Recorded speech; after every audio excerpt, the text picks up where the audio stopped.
Now we're here making a snare. Let me show you how to make the noose of the snare.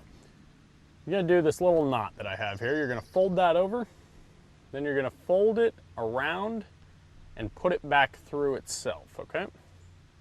That's gonna make you this nice little loop there that's gonna be really nice and tight, okay?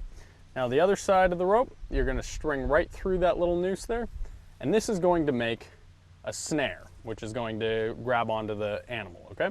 So we're gonna leave that nice and loose right there. We're gonna set that off to the side for a second.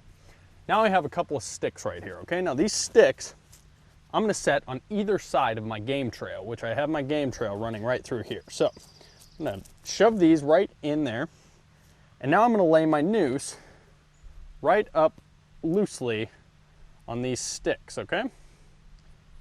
Now the object of this is just to keep it nice and loose and a little bit high so that when the game runs through there, it's gonna hang up on your snare and it's gonna get caught like a noose, okay?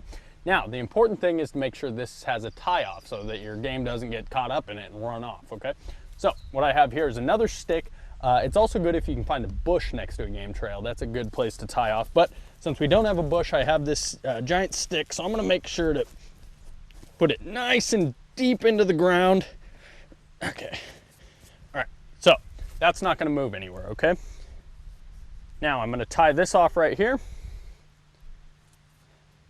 Just like so. It doesn't have to be anything fancy. You can tie just a regular old knot right there. Now your game is set right here. Make sure you set a few snares up on different game trails all over the place because you never know where the animal is going to be running. But say right now, if an animal ran through, they'd get hung up in this right here. They'd keep running, they'd keep running, they'd keep running. Bam, they're snug up on it. See that? And they can't get away from the stick right there. Now you have yourself fresh meat. That's the way to make a snare and how to find a game trail. Let's move on to the next segment.